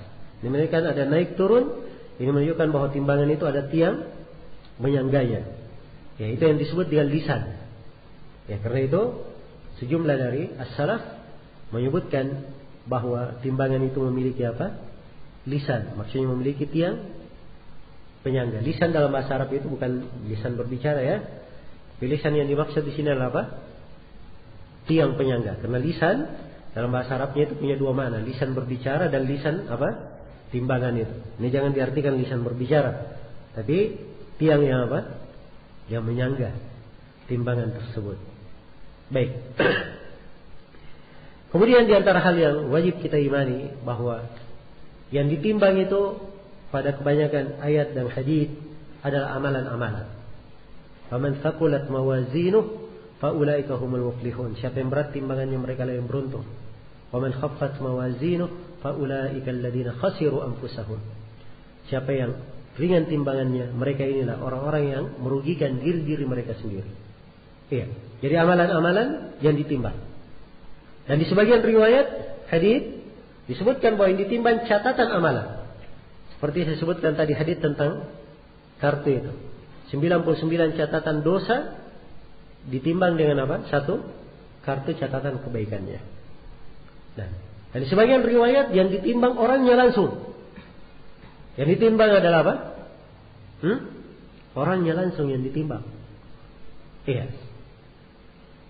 Nah, itu dalam hadis riwayat Bukhari dan Muslim, yu'ta bi rajulin saminin yaumal qiyamah fala yuzanu janaha ba'udha indallah. Akan didatangkan seorang lelaki gemuk pada hari kiamat, dan timbangannya tidak senilai dengan sayap nyamuk. Ya, ringan sekali timbangannya. Jadi orangnya langsung keadaan ditimbang. Baik. Jadi ini hal-hal yang berkaitan dengan timbangan. Jadi kalau kita tahu amalan kita akan ditimbang, akan diperhitungkan, sinilah indahnya mempelajari akidah. Selalu kita ulangi ini, maka akan selalu terpatri kesadaran di dalam hati kita, memperbaiki amalan semenjak kita di dunia. Ya, kita khawatir menghadapi kejadian pada hari itu. Jangan sampai kita hanya melihat catatan-catatan amalan jelek kita yang lebih banyak. Baik. Kemudian yang yang keenam adalah wasirat, pembahasan tentang apa? Tentang jembatan. Ya, sirat itu adalah jalan yang lurus.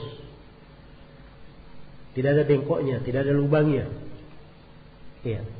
Dan kata sirat itu pada katanya menunjukkan makna yang agak luas. Ya. Kata sirat. Dan as-sirat di dalam penggunaan Al-Quran dan Sunnah itu dua, adalah bermakna jalan ya, tapi mempunyai dua makna. Ada sirat maknawi, itu jalan lurus. Al-Quran dan Sunnah jalan yang agama yang kita jalani, itu dikatakan as-sirat, ihdinas siratal mustaqim. Jelas ya? Dan sirat yang kedua ini yang dibahas oleh penulis di sini adalah jalan yang dihamparkan di atas apa? Punggung neraka jahanam. Iya. Karena itu kalau seorang memahami bahwa sirat ada dua macam, maka ini lebih indah ketika dia membaca surah Al-Fatihah.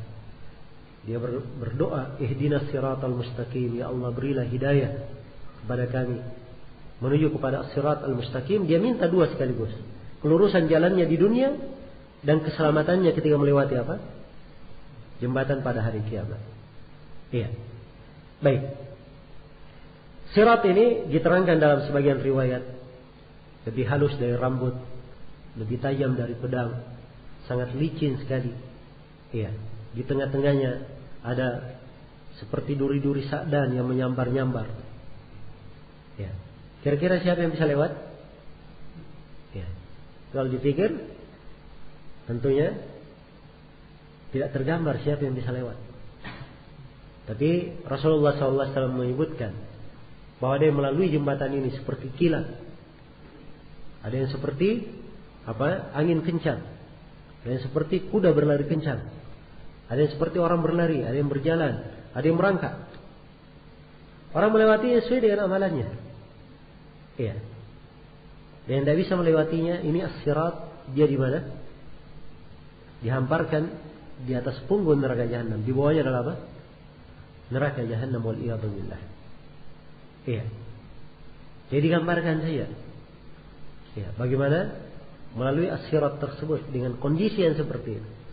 Tidak ada yang bisa menyelamatkan seorang hamba kecuali apa? Amalannya. Karena itu Nabi Muhammad berada di ujung jalan. Beliau berdoa, Allahumma sallim sallim, ya Allah selamatkanlah, selamatkanlah. Iya. Dan ini as-sirat harus dilalui oleh setiap yang namanya manusia, pasti lewat di situ. Siapapun dia, Nabi, Rasul maupun selainnya pasti lewat. Itu sumpah Allah yang tidak mungkin berubah. Allah telah berfirman, wa im minkum illa wariduha kana ala rabbika hatman maqdiya thumma nunajjil ladina taqaw wa nadaru adh-dhalimina fiha jithiya. Tidak seorang pun di antara kalian kecuali dia pasti akan mendatangi as-sirat yang dihamparkan di atas neraka Jahannam itu. Itu adalah ketentuan dari Rabb-Mu yang sudah dipastikan, tidak bisa berubah lagi. Kemudian kami selamatkan orang yang bertakwa dan kami biarkan orang yang zalim jatuh dalam keadaan berlutut di dalam neraka Jahannam itu.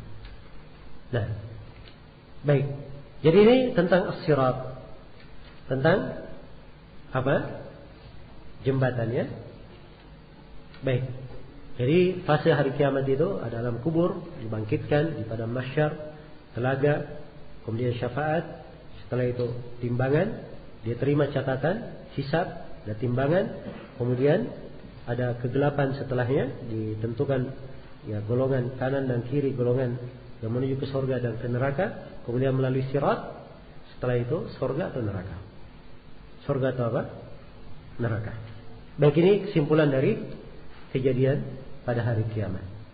Baik, kemudian yang ketujuh, kata Sufyan bin Uyainah, wal imanu qaulun wa amal.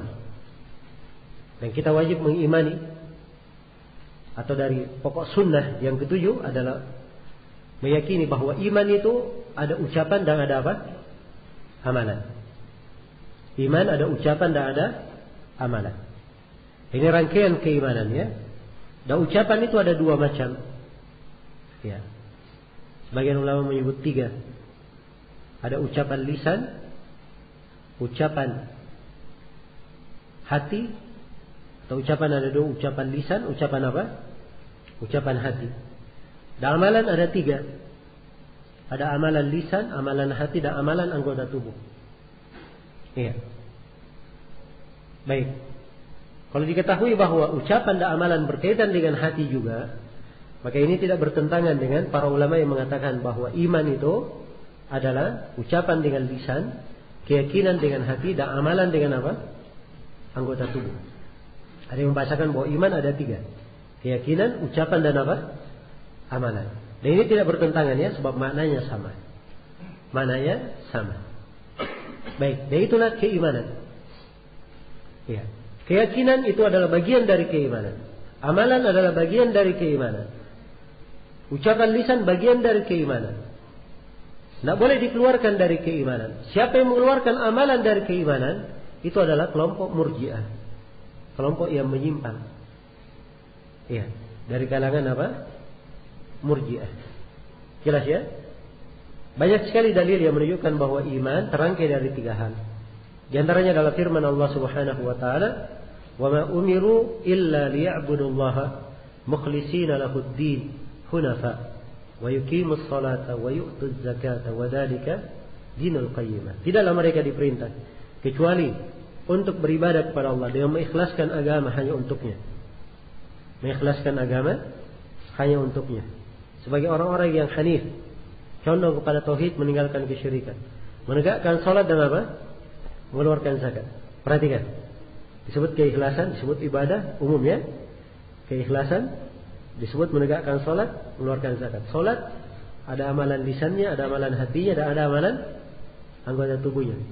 Semuanya disebut di akhir ayat, wa dzalika dinul qayyimah. Itulah agama yang lurus. Iya. Dan juga di antara ayat yang menunjukkan bahwa iman terangkai dari seluruh hal ini adalah firman Allah Subhanahu wa taala, "Innamal mu'minuna alladziina idza dzukirallahu wajilat qulubuhum wa idza tuliyat 'alaihim ayatuhu zadatkum iimana wa 'ala rabbihim yatawakkalun alladziina yuqimuna as-salata wa mimma razaqnahum yunfiqun ulaika humul mu'minuna haqqan lahum darajatun 'inda rabbihim wa maghfiratun wa rizqun karim." Sungguhnya orang-orang yang beriman itu adalah orang-orang yang apabila dibacakan kepadanya ayat-ayat Allah, maka mereka bertambah keimanan. Apabila disebut nama Allah, bergetar hati mereka. Dibacakan ayat-ayat Allah, bertambah keimanan mereka. Dan mereka bertawakal kepada Rabbnya. Ini sudah 3 ya. Disebut nama Allah, bergetar hatinya. Ini amalan apa? Hati. Dibacakan ayat-ayat, maka bertambah keimanannya. Kepada Rabbnya bertawakal. Yaitu orang-orang yang menegakkan sholat dan berinfak. Ini perhatikan. Semua terangkai dari apa? Ada amalannya, ada keyakinannya, dan ada apa? Ucapannya. Ya. Kemudian di ayat dikatakan, "Ulaika humul mu'minuna haqqan."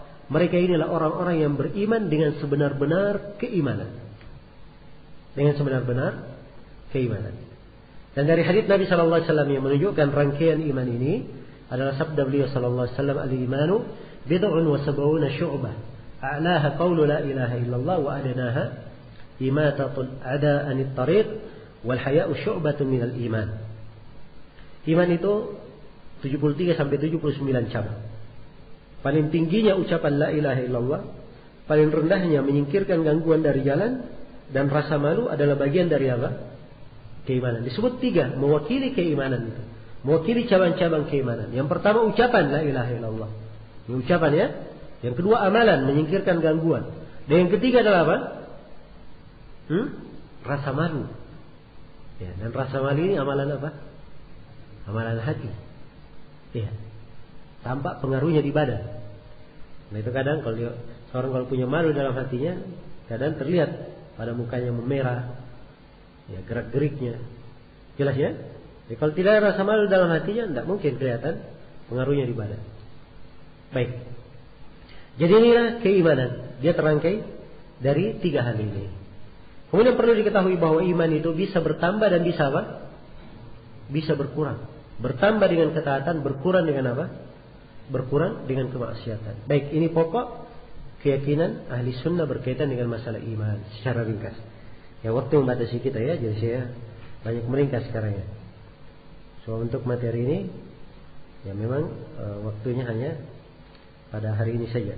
Besok insyaallah taala kita di materi lain. Kemudian yang ke-7 atau yang ke berapa? Yang ke-8, wal Qur'anu kalamullah. Yang ke-8 dari pokok sunnah bahwa Al-Quran adalah kalam Allah, adalah firman Allah. Iya. Al-Quran itu firman Allah.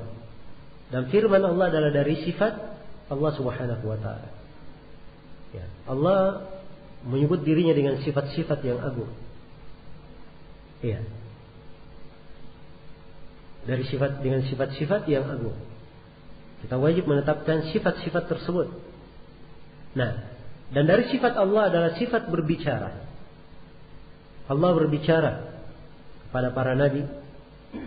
3 nabi disebut Allah berbicara kepadanya. Paling masyhurnya kepada Nabi Musa, demikian pula kepada Nabi Muhammad dan Nabi Adam. Iya. Allah berbicara kepada para malaikatnya. Iya. Allah berbicara dengan Taurat, dengan Injil, dengan Zabur. Allah berbicara dengan Al-Quran. Itu semuanya adalah kalamullah, firman Allah Subhanahu wa ta'ala. Iya. Baik. Jadi Al-Quran adalah kalamullah, sebagaimana di dalam firman-Nya, wa in ahadun minal musyrikin istajaraka fa'ajirhu hatta yasma' kalam Allah. Apabila ada seorang dari kaum musyrikin yang meminta jaminan keamanan kepadamu, maka berilah jaminan keamanan sampai dia mendengar firman Allah.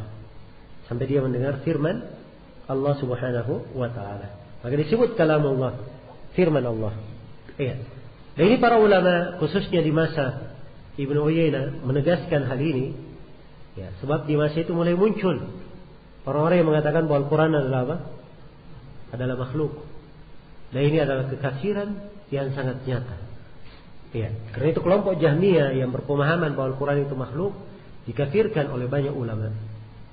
Dikafirkan oleh banyak ulama. Al-Lalakai menyebut 500 nama alim yang mengkafirkan kelompok Jahmiyah. Iya. Imam Ad-Dhahabi mengatakan yang mengkafirkannya lebih atau kurang lebih 1000 yang mengkafirkannya. Karena ini memang kekafiran yang luar biasa. Sebab kalau dikatakan Al-Quran itu makhluk, berarti sifat Allah adalah makhluk. Iya. Kalau dikatakan bagian dari Allah makhluk, berarti Allah adalah apa? Adalah makhluk. Ini kafiran yang sangat nyata. Nah, demikian pula kalau dikatakan Al-Quran itu makhluk, Al-Quran ini dibaca oleh banyak. Ya. Jadi makhluk diciptakan oleh makhluk. Sebab keluar di bacaan, keluar di hafalan. Ya. Belum lagi ada Asmaul Husna dalam Al-Quran. Nama-nama Allah. Kalau dikatakan namanya itu makhluk, maka ini adalah apa? Kekafiran yang sangat nyata. Banyak sekali sisi-sisi kekafiran orang yang mengatakan Al-Quran itu makhluk. Ya, karena itu seorang muslim dan muslimah wajib meyakini bahwa Al-Quran adalah kalamullah. Iya, kalamullah. Apa yang tertulis di mushaf memang kertasnya adalah makhluk, tintanya adalah makhluk. Tapi yang tertulis di situ adalah kalamullah. Seorang membaca, perbuatannya membaca itu adalah perbuatan makhluk. Dia menghafal, perbuatan hamba yang menghafal adalah perbuatan makhluk. Tapi yang terbaca, yang terhafal itu adalah kalamullah, bukan makhluk. Kalam Allah bukan apa? Bukan makhluk. Maka ini pokok keyakinan yang hendaknya diketahui. Kemudian yang ke-9 kata Ibnu Uyainah rahimahullah, wa adabul qabr. Dan wajib kita imani tentang adanya adab kubur. Iya. Tentang adanya adab kubur. Ini dari pokok sunnah. Karena mengingkari adanya adab kubur itu artinya dia mengingkari dalil-dalil dari Al-Quran dan hadits yang mutawatir tentang adanya apa? Adab di dalam kubur. Ya, perlu diketahui ya bahwa banyak dari para ulama ketika menyebut kuburan, mereka hanya menyebut adab kubur. Padahal di kubur itu bukan cuma ada adab, ada kenikmatan juga di dalamnya. Ya, tapi yang banyak diingkari oleh ahlul bidah adalah apa? Masalah adab, siksaan. Iya. Karena itu yang disinggung kadang cuma masalah adabnya saja. Siksaan di dalam kuburan. Ya, dan ini telah syah ya di dalam banyak hadis. Ya, sebagaimana tadi saya terangkan ada ayat-ayat dan hadis-hadis Rasulullah sallallahu alaihi wasallam yang menjelaskannya. Baik. Dan di alam kubur ada pertanyaan 2 malaikat menanyakan 3 hal. Siapa Rabbmu, apa agamamu, siapa nabi yang diutus kepadamu. Ya, yang mana seorang itu harus menjawab sesuai dengan apa yang diyakini. Kalau dia hanya sekadar ikut-ikutan di dunia, maka itu tidak akan memberikan pengaruh untuknya. Karena itu seorang di antara mereka yang ditanya, ada yang menjawab, ha la adri. Sami'tu an-nasa yaquluna syai'an faqultuhu. Ha saya tidak tahu. Saya hanya mendengar manusia mengucapkan seperti itu. Maka saya juga ikut mengucapkannya. Ya, dan ini pembahasan tentang kejadian di alam kubur ini, pertanyaan malaikat. Ini juga menegaskan kepada kita semua pentingnya mempelajari apa? Akidah yang benar. Sebab akidah yang benar ini tidak diterima dari orang yang ikut-ikutan saja. Dia harus mempelajarinya, tahu dalil-dalilnya. Ya, kita tidak katakan wajib dihafal dalilnya ya. Tapi dia pernah dengar dalilnya. Dia dengar ya, akidah tersebut beserta dalilnya, dia yakini, maka itu sudah cukup. Sudah cukup. Kalau dia hafal dalilnya, itu lebih bagus lagi. Ya, lebih kuat lagi. Karena itu beda ya keimanan para ulama dengan selain ulama. Karena orang-orang yang berilmu mereka sangat memahami. Ya. Dan orang yang selain ulama mereka juga memahami, ya, mempelajari, tetapi keteguhan ilmu di dalam hati berbeda. Ya. Baik. Ini sekilas berkaitan dengan kehidupan di alam kubur. Ada kenikmatan, ada adab. Ya, banyak jenis adab disebut di alam kubur. Banyak jenis adabnya. Demikian pula banyak bentuk kenikmatan. Ini semua dari perkara gaib yang wajib kita imani. Kemudian yang terakhir yang ke-10, kata beliau wal ba'tsu yaumil qiyamah. Dan kita wajib mengimani hari kebangkitan pada hari kiamat. Ya. Ini dari pokok keyakinan Islam. yang diingkari oleh kaum musyrikin. Ya, karena itu di dalam Al-Quranul Karim disebutkan tentang kebangkitan dengan banyak bentuk. Ayat-ayat Al-Quran yang menjelaskannya dengan banyak bentuk. Karena diterangkan ya, akan benarnya hari kebangkitan itu. Karena yang diterangkan di dalam Al-Quran bagaimana Allah menciptakan kemudian mematikan lalu menghidupkan lagi. Ya, karena Allah terangkan di dalam Al-Quran bahwa penciptaan langit dan bumi itu lebih besar dari penciptaan manusia. Iya. Sebagaimana Allah Maha mampu menciptakan langit dan bumi, demikian pula Allah mampu menghidupkan mereka kembali. Demikian pula di dalam Al-Quran diterangkan ya, bagaimana tanah yang mati dihidupkan, keluar darinya tumbuhan. Demikian pula orang yang mati sudah menjadi tanah, ya, sudah menjadi debu, ya, akan mampu dihidupkan oleh Allah Subhanahu wa Ta'ala. Dan banyak lagi sisi-sisi pendalilan di dalam Al-Quran tentang hari kebangkitan ini. Dan ini dari pokok keimanan yang tidak diragukan. Ya, ini 10 ya dari dasar keyakinan sunnah yang disebut oleh Sufyan ibn Uyainah rahimahullah. Yang beliau telah tegaskan di awal pembahasan, siapa yang 10 perkara ini ada pada dirinya, dia telah menyempurnakan apa? Sunnah. Siapa yang meninggalkan satu darinya, maka dia telah meninggalkan sunnah. Kemudian di akhirnya beliau tutup dengan ucapan beliau, wala taqta'u bisyahadati ala muslim, dan jangan kalian pastikan seorang muslim itu mati syahid. Iya. Jadi kalau dia misalnya meninggal dalam keadaan baik, ya, meninggal dalam keadaan baik, maka tidak boleh dipastikan oh dia ini masuk surga. Ya. Atau dia misalnya meninggal dalam keadaan buruk, banyak berbuat dosa, tidak boleh dipastikan orang ini apa? Masuk neraka. Nah, sebab yang memastikan seorang itu masuk surga, masuk neraka, itu hanya siapa? Allah Subhanahu wa Ta'ala. Dan Nabi Muhammad kalau memastikan seperti 10 orang sahabat dijamin masuk surga, itu beliau katakan karena Allah yang memberi wahyu kepada beliau. Iya. Jelas ya? Demikian pula mengatakan seorang itu mati syahid. Ya, si fulan ini mati syahid. Kalau dia mati di medan tempur misalnya, itu dikatakan syahid secara apa? Secara hukum. Ya. Secara hukum tentang dia tidak dikafani, kemudian tidak dimandikan jenazahnya, itu syahid secara hukum.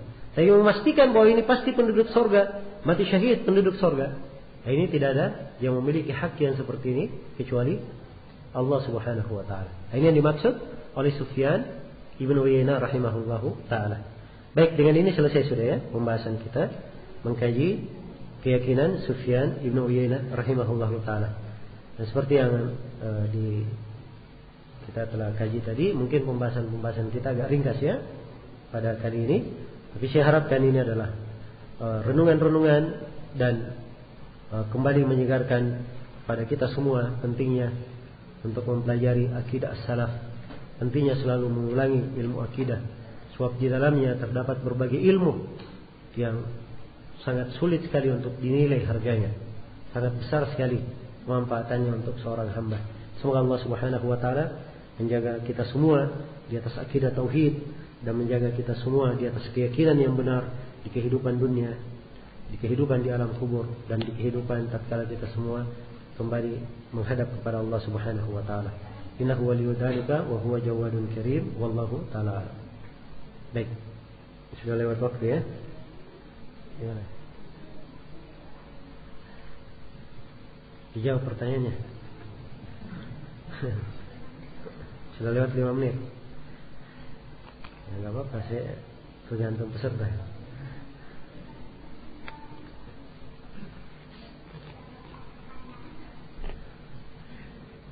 Baik, ini ada yang bertanya, apakah ada orang yang kekal di neraka? Ya, semisal ada, siapa saja yang kekal dalam neraka? Ya jelas ya, neraka memang diciptakan ya untuk kekal. Dan ada orang-orang yang memang dikekalkan dalam neraka. Ya, jelas ya. Dan ini untuk orang-orang kafir yang memang tidak beriman kepada Allah. Adapun seorang muslim berbuat dosa, ya, kalau dia disiksa dalam neraka itu disiksa sesuai dengan kadar dosanya saja. Setelah itu akhirnya pasti akan masuk ke mana? ke surga. Ya, adapun neraka, siapa yang sudah merupakan penduduknya dari orang-orang kafir, maka itu pasti dia kekal di dalam neraka, tidak akan keluar darinya. Tidak akan keluar darinya. Baik.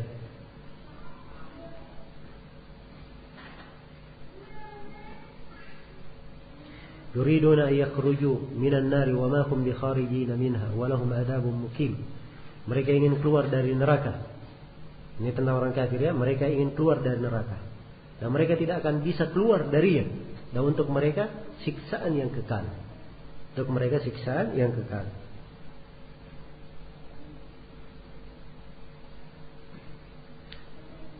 Benarkah bahwa penghafal Al-Quran itu jasadnya tidak rusak saat dikubur? Memang ada hadits ya tentang hal itu, cuma saya tidak ingat, saya tidak menghadirkan sekarang derajatnya. Apakah haditsnya sahih atau tidak? Ya wallahu ta'ala alam. Di antara 70.000 umat pada saat itu masuk surga tanpa hisab dan tanpa adab. Pada zaman saat ini apakah masih ada yang termasuk 70.000? Iya. Tentang 70.000 orang ini sebenarnya tidak 70.000 saja. Karena syah di dalam hadits yang lain ditambah untuk umat ini setiap dari 70.000, setiap kelipatan 1.000 ditambah lagi 70.000. Jadi dari 70.000 pada tiap kelipatan 1.000-nya ditambah lagi berapa? 70.000. Berarti jumlahnya berapa? 4.900.000. Kan begitu ya? 70.000 dibagi 10, dibagi 1.000, 70.000 dibagi 1.000 dikali 70.000 sama dengan 4.900.000. Ya, kemudian disebut dalam hadis, kemudian Allah menciduk dengan cidukannya 3 kali. Ya, ini tidak dihitung berapa banyak ini. Ini dari kemurahan Allah. Mereka masuk surga tanpa hisab dan tanpa adab. Dalam hadis Ibnu Abbas diterangkan sifat mereka, 4 sifat. Humul ladzina la yastarqun wa la yatatayyarun wa la yaktawun wa la rabbihim yatawakkalun. Mereka adalah orang yang tidak pernah minta diruqyah, tidak pernah melakukan tiarah, ya, menganggap sial dengan sesuatu, itu tiarah ya. Ya, misalnya dilihat burung hantu di atas rumah, oh ini ada orang yang meninggal. Nah, itu tiarah namanya. Ya, dia mau jalan, suatu dia dengar suara toke, oh ini pertanda tidak baik, itu tiarah. Ya, jelas ya. Kemudian yang ketiga, mereka tidak pernah dikai. Kayak ini pengobatan menggunakan besi panas. Nah, dan yang keempat, mereka ini sifat yang keempat, mereka bertawakal hanya kepada Rabbnya. Jadi kalau ada sifat ini, insyaallah taala dia dari orang-orang yang dijanjikan masuk ke dalam golongan ini. Nah, dan di sini sekali lagi terdapat pentingnya tauhid itu. Sebab orang yang bertauhidlah yang bisa mewujudkan 4 sifat ini. Ya.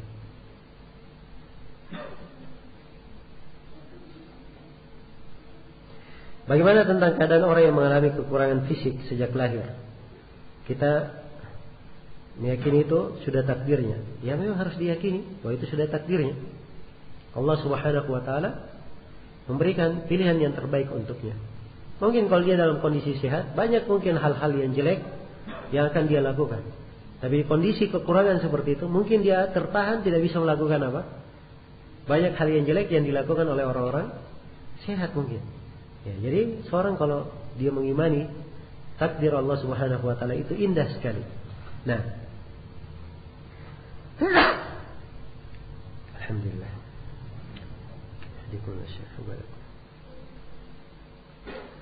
Berapa tinggi sutra untuk sholat? Sutra itu artinya penghalang ya dalam sholat. Nah, itu adalah hal yang disyariatkan. Adapun tingginya itu tidak ada batasan tertentu dalam masalah tingginya. Hanya saja ada beberapa athar dari kalangan as-salaf. Ada yang mengatakan tingginya adalah 2/3 hasta. Ini syah dari Atha bin Abi Rabah. 1 hasta itu pertengahan jari tengah sampai ke mana? Ke siku, itu 1 hasta. Kalau diambil 2/3-nya, ya berarti mungkin dari siku hingga ke mana? Ke pergelangan. Ya. Dan mungkin kurang daripada itu. Mungkin kurang daripada itu. Dan sebagian ulama ada yang berpendapat dengan menggaris itu cukup sebagai sutra. Walaupun ini pendapat lemah ya, pendapat yang lemah. Sebenarnya sutra itu bisa menghalangi, walaupun dia pendek, ya, tapi bisa menjadi jarak pemisah antara dia dan orang yang berlalu. Itu sudah cukup sebagai sutra.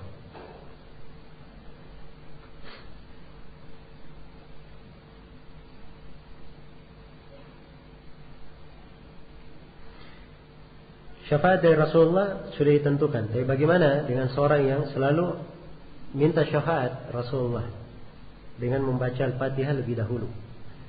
Ya, syafaat itu diminta kepada orang yang hidup, hadir, yang hadir. Adapun yang sudah meninggal, tidak boleh minta syafaat kepada orang yang sudah meninggal. Ya, tidak kepada Nabi Muhammad, tidak kepada para malaikat. Ya, mereka tidak meninggal ya, tapi tidak hadir. Maksudnya kita tidak saksikan. Ya, syafaat itu diminta kepada Allah. Jelas ya?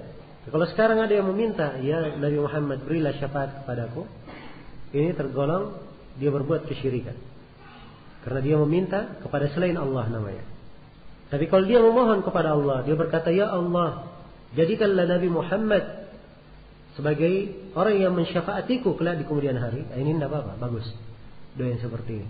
Itulah memang doa kita, orang-orang yang bertauhid. Kita memohon kepada Allah supaya Allah memuliakan kita, menjadikan Nabi Muhammad sebagai Nabi yang memberi syafaat kepada kita, ya, pada hari kiamat. Jelas ya? Itu dari tauhid. Karena itu harus diperhatikan ya. Ini dari kekeliruan yang banyak terjadi di tengah masyarakat kita. Ya, mereka nggak paham apa makna syafaat itu. Nggak paham apa makna syafaat tersebut. Baik.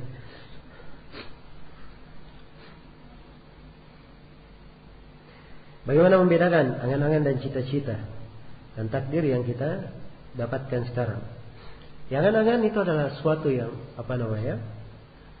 diharapkan dan tidak ada langkah real yang dilakukan untuk hal tersebut, atau hal yang mungkin mustahil, atau hal yang mungkin jauh untuk dia dapatkan. Ya, dan cita-cita itu adalah kehendak, azam yang ingin dilakukan, didapatkan oleh seorang. Dan seorang boleh saja berazam ingin melakukan sesuatu, mengerjakan sesuatu, ya, berbuat sesuatu. Ya, dan itu adalah hal yang baik. Tapi secara umum yang diukur dalam hal ini masalah niatnya. Dan hal tersebut mungkin didapatkan atau tidak. Kalau dia mungkin terjadi dan dia niatkan baik untuk Allah Subhanahu wa taala, adalah dengan niat yang indah, insyaallah taala ini dari hal yang baik. Nah, dan itu tidak bertentangan dengan takdir. Sebab seorang sebagaimana yang saya katakan tadi, dia tidak mengetahui apa yang ditakdirkan untuknya. Kewajibannya adalah beramal. Dia sekarang berangan-angan ingin haji, ingin umroh. Iya. Baik, maka ini adalah perkara yang bagus. Ya, dan dengan niatnya yang baik ini, dia sudah dapat pahala dengan niatnya. Dia sudah dapat pahala dengan niatnya. Nah,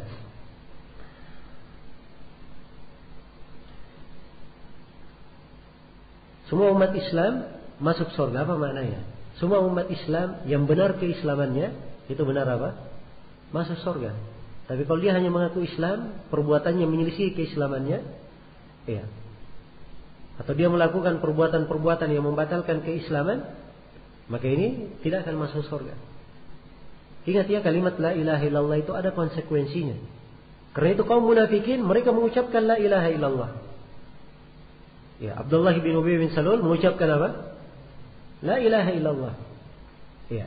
Dan tokoh-tokoh kaum munafikin mengucapkannya. Bersama dengan itu dalam Al-Quran dikatakan bahwa kaum munafikin fid darkil asfali minan nar, di lapisan neraka paling bawah. La ilaha illallahnya tidak bermanfaat.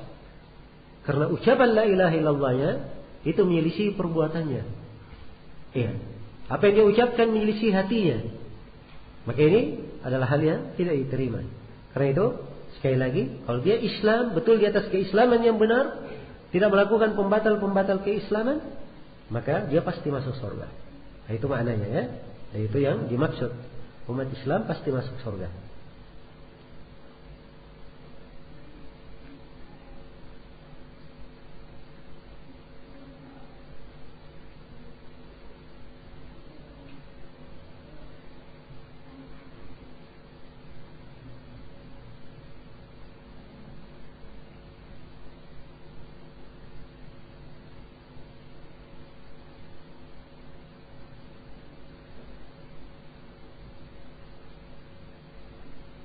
Ini ada yang bertanya tentang masalah mengurusi masjid ya. Dan saya nasihatkan bahwa seorang yang ingin berbuat kebaikan, dia berbuat kebaikan sesuai dengan apa yang dia mampu. Iya. Memakmurkan masjid itu dari hal yang mulia, dari amalan yang salih, dari perkara yang sangat mendekatkan diri seorang hamba kepada Allah. dan adalah pintu untuk ia beramal salih. Kalau misalnya di masjid tersebut sebagian orang melakukan kegiatan-kegiatan yang bertentangan dengan makna masjid atau melakukan bid'ah-bid'ah, maka dia berusaha menasihati sesuai dengan kemampuannya. Iya, apa yang dia tidak mampu, Allah tidak membebani seseorang kecuali sekadar apa yang dia mampu. Kemudian yang kedua yang saya nasihatkan, ya, bahwa di masa sekarang ini banyak dari kaum muslimin itu bukan tidak mau kembali kepada tuntunan Al-Quran dan As-Sunnah, tapi mereka tidak paham apa itu kembali kepada Al-Quran dan As-Sunnah. Maka perlu kebijaksanaan, lemah lembut di dalam mengajar, perlu kesabaran. Ya, jangan baru sekali diterangkan, setelah itu dikatakan oh ini orang menolak sunnah, tidak suka sunnah. Ya, kadang sebagian orang dia memang mengakar dari kecilnya, sudah mendarah daging sebuah kebiasaan, ingin dirubah sekali saja. Kadang ini tidak mempan, tapi bersama dengan hari-hari yang melihat hakikat perkara, ya, itu insya Allah Ta'ala membawa kebaikan. Kemudian dari sifat ilmu itu, sangat indah ilmu itu, ya. Kadang kalau dia tidak bermanfaat di saat itu, bermanfaat di waktu mendatang. Bermanfaat di waktu mendatang. Sama dengan obat. Sebagian obat itu ketika diminum, ya, manfaatnya tidak langsung kelihatan di tubuh pada saat itu. Mungkin akan kelihatan beberapa hari yang akan datang. Demikian pula ilmu agama. Ketika disampaikan kepada seorang, mungkin di hari itu dia tidak terima. Tapi mungkin bersama, ya, dengan hari-hari kehidupan yang berjalan, berlalu bersamanya keadaan, ya, kemudian dia ingat kembali ilmu itu, baru dia sadari ternyata yang disampaikan dahulu itu adalah benar. Nah ini mungkin ilmu itu baru bermanfaat baginya. Nah, ini banyak ya orang-orang yang seperti ini. Iya. Kadang dinasihati, di awal kali nasihat itu membangkang, tidak menerima. Tapi nasihatnya tetap dia tampung, dia dengarkan. Ya. Datang suatu hari, akhirnya baru dia sadar bahwa nasihat itu adalah apa? Adalah benar. Maka itulah dari ilmu agama, tidak rugi seorang itu menyampaikan, menasihatkan. Sepanjang dia sudah sampaikan, maka insyaallah ta'ala itu sudah bernilai kebaikan. Baik, ini pertanyaan terakhir ya.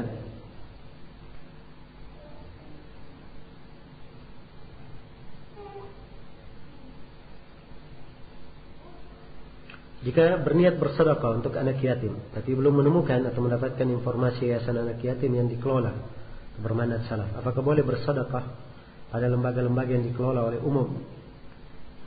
Ya.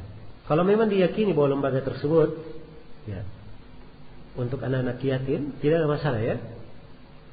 Dan hendaknya dia berikan sedekah tersebut dengan amanah. Diberikan anak yatim ini hanya diberikan ini, dan ini. Dia sebutkan apa yang bermanfaat untuk anak yatim itu. Ya. Sebab sebagian orang yang mengelola yayasan yatim piatu, kadang duit untuk anak yatim dipakai untuk ngajari dia nyanyi, ya, ngajari dia berbuat pekerjaan-pekerjaan yang tidak dibenarkan. Nah, makanya seperti ini tentunya adalah hal yang tidak diperbolehkan. Ya, wallahu ta'ala. Baik, ini dulu yang bisa kita terangkan untuk pertemuan malam ini. Insyaallah ta'ala kita akan lanjutkan kajian besok di materi yang lainnya. Ya. Materi besok adalah berkaitan dengan keindahan hidup dari renungan Asmaul Husna. Semoga Allah Subhanahu wa taala memberikan taufik dan rahmatnya kepada kita semua dan menjaga kita semua di atas kebaikan. Innahu waliyyu dzalika wal qadiru alaihi. Wallahu taala alam. Subhanakallahumma wa bihamdik, asyhadu an la ilaha illa anta, astaghfiruka wa atubu ilaik. Walhamdulillahirabbil alamin.